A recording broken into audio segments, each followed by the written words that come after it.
Reforms protecting prisoners, reforms must secure rights of inmates.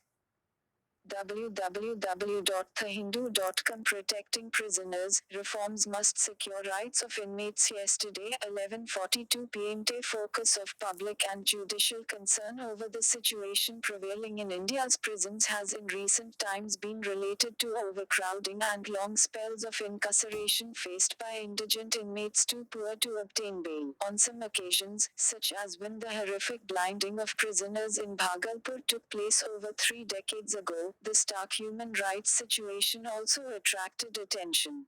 The brutal murder of a woman life convict in the Baikal Women's Prison in Mumbai on June 23 has brought the focus back on custodial violence, especially the vulnerability of inmates to authoritarian behavior.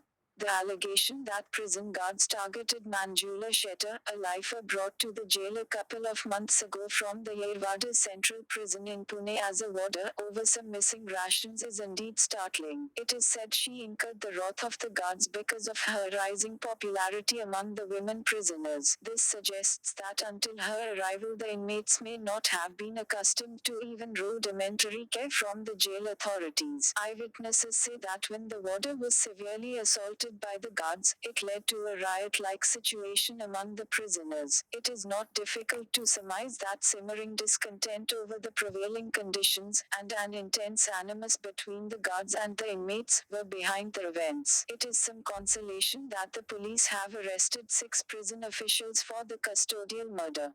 It is disconcerting that the untoward incident took place at a time when the Maharashtra government had been directed by the Bombay High Court to undertake a comprehensive review of the conditions in 3 major prisons in the state.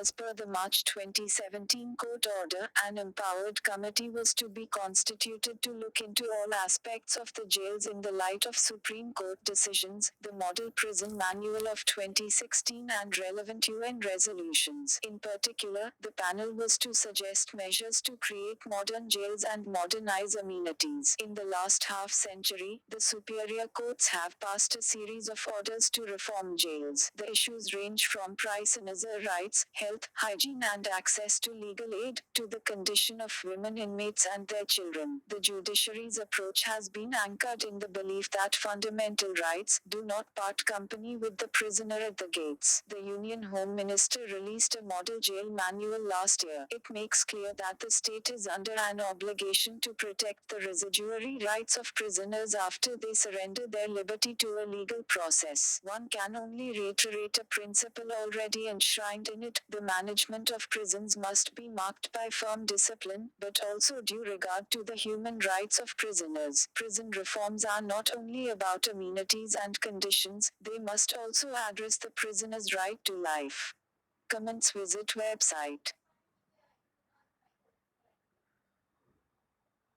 Missile diplomacy, US, must be inventive in responding to North Korea.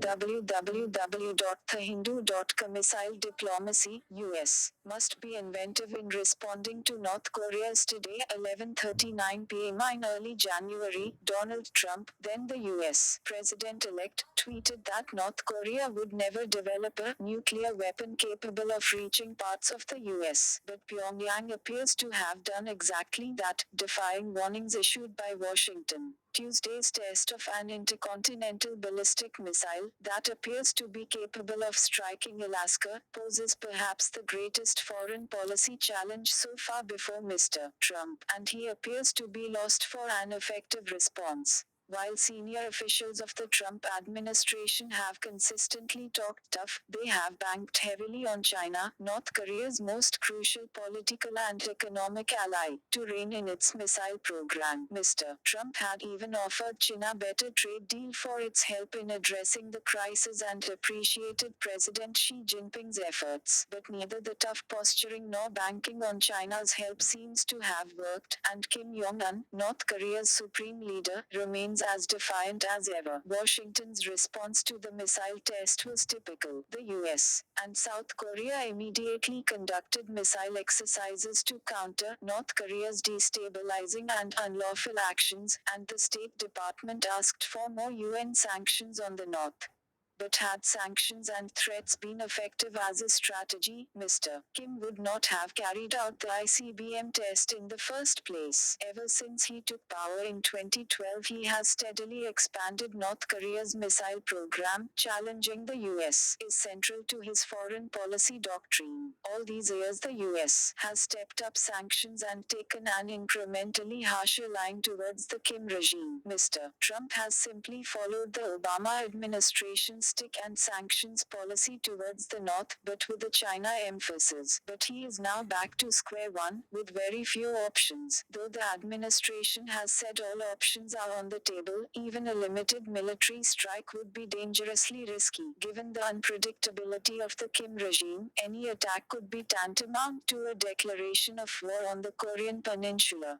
Another option is to continue the tested and failed policy of sanctions and international isolation, which would mean more trouble for the North Korean people with an uncertain effect on the roguish regime. It is also unclear whether China will back such isolation. A third option, something that both the Obama and Trump administrations have seemingly overlooked so far, is to hold direct negotiations with Pyongyang. It may appear strange given the current hostility, but that remains the only realistic option before Washington. Mr. Trump has a counterpart in Seoul, Moon Jae-in, who is more inclined to addressing the issue through diplomacy. Besides, there is the history of the North freezing its nuclear program for nearly a decade in 1994 after a deal with world powers. Mr. Trump should take a realistic view of the crisis rather than immediately opt for retaliatory and punitive measures. Comments. Visit website.